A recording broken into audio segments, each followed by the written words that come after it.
Hello les freelancers et les freelanceuses, j'espère que vous allez bien, j'espère que vous allez très bien. On se retrouve aujourd'hui dans cette nouvelle vidéo pour parler des ESN et je vais t'expliquer dans cette vidéo comment les ESN se gavent ou en tout cas gagnent de l'argent sur ton dos.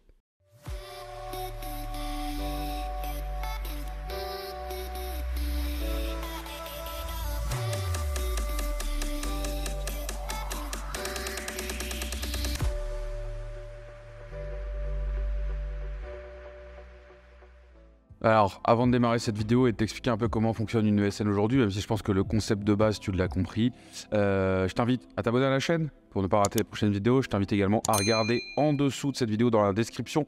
Tu vas retrouver des liens qui vont t'amener vers différents contenus, évidemment 100% gratuits. Tu vas retrouver notamment le guide des 48 plateformes de mission, puis tu vas retrouver également différents parcours et programmes d'accompagnement qu'on a pour pouvoir t'aider si tu veux devenir freelance ou en tout cas dans ton activité de freelance. Donc n'hésite pas à checker ça dans la description. Alors dans cette vidéo, on va discuter des ESN et je vais essayer de t'expliquer comment fonctionne une ESN, qu'est-ce qu'elle peut gagner sur ton dos quand tu es consultant là-bas. Alors tu le sais, moi j'ai une vision de la répartition de la valeur qui est à mon sens assez disproportionnée dans le cadre d'une ESN. Au final, le consultant qui amène la valeur, j'ai déjà fait des vidéos où je parle de ça, le consultant qui amène la valeur, au final, récupère assez peu, je trouve en tout cas, de cette valeur par rapport à l'ESN ou aux différents intermédiaires qu'il peut y avoir.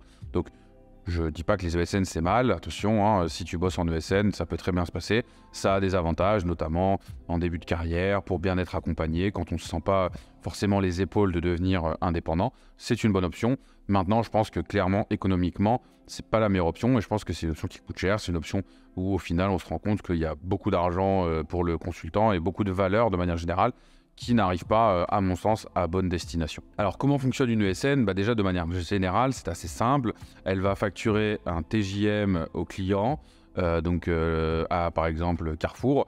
Elle va facturer un TJM pour les jours de mission du consultant.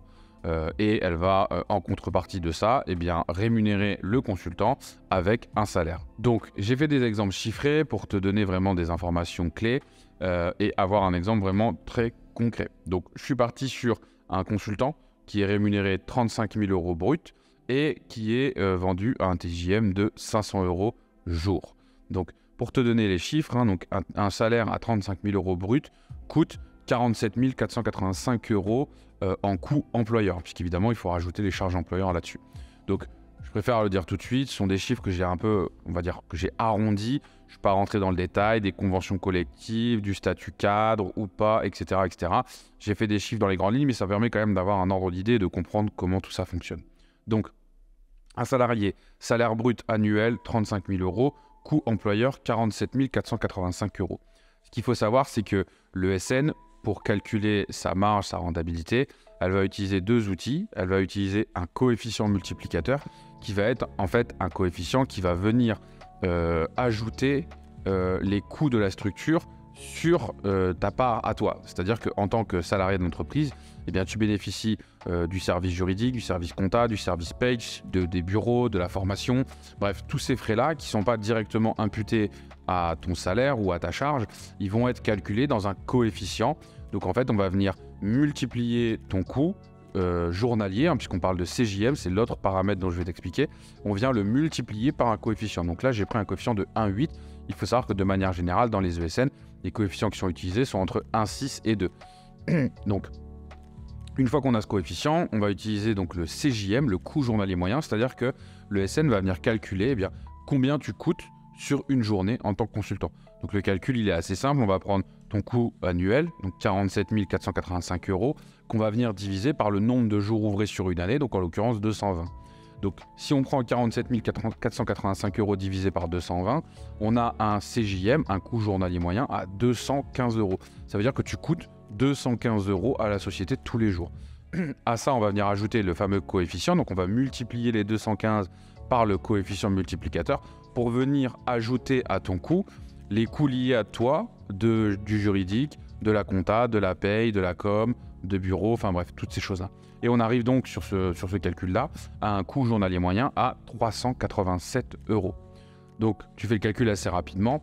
Si la société te vend à un TJM de 500 € par jour. Elle va donc gagner 113 € de marge par jour, ce qui représente une rentabilité de 22,6%. Il faut savoir que en fonction des coefficients, évidemment, ça va varier, mais il y a rarement des rentabilités en dessous de 20% et on est plutôt autour des 30, voire même des 40% de rentabilité sur les consultants. Donc là, ce que je te donne là, c'est vraiment un calcul de base, mais il faut savoir qu'en fonction des prix qu'on arrive à négocier avec le client et du salaire du consultant, bah évidemment, plus le salaire est bas, plus le prix est haut, plus au milieu, le SN va gagner un montant conséquent. Donc juste là, pour te donner la finalité de ce calcul, c'est que 113 € au jour, ça veut dire que le SN gagne 2101,8 € pour être très précis, et donc en gros 25 220 € à l'année. Donc ça, attention, c'est bien de la marge parce que avec le coefficient sont intégrés les coûts liés à ton commercial, ton manager, ta RH, ta fiche de paye, enfin tout ça est intégré dans le coefficient. Donc il faut bien faire attention à ça. La seule chose qui n'est pas prise en compte dans cette marge, c'est le coût de l'interprojet. Quand tu n'es pas en mission, bah, évidemment, tu coûtes de l'argent à l'ESN. C'est pour ça que les ESN sont très carrés sur la gestion de l'interprojet. Parce que quand tu es en intercontrat ou en interprojet, bah, évidemment, ce coût de 387 €, eh bien, c'est de la perte, entre guillemets, pour l'entreprise.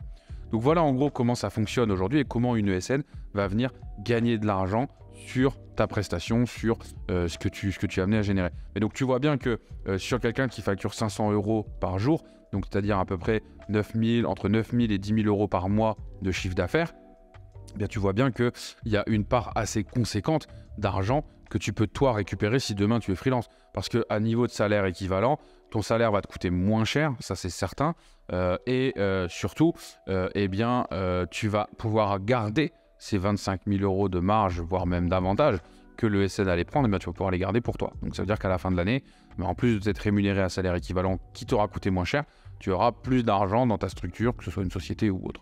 Donc c'est pour ça qu'aujourd'hui, quand on parle de la répartition de la valeur dans le monde de l'IT et du freelancing, eh bien tu te rends compte qu'en freelance, tu récupères quasiment 100% de ta valeur, alors que quand tu es dans un modèle en ESN, en société, eh bien évidemment, eux prennent une part de la valeur assez importante et on se rend compte que c'est quand même plus de 20% de la valeur qui est perdue au passage, juste en marge. Donc c'est quand même assez conséquent.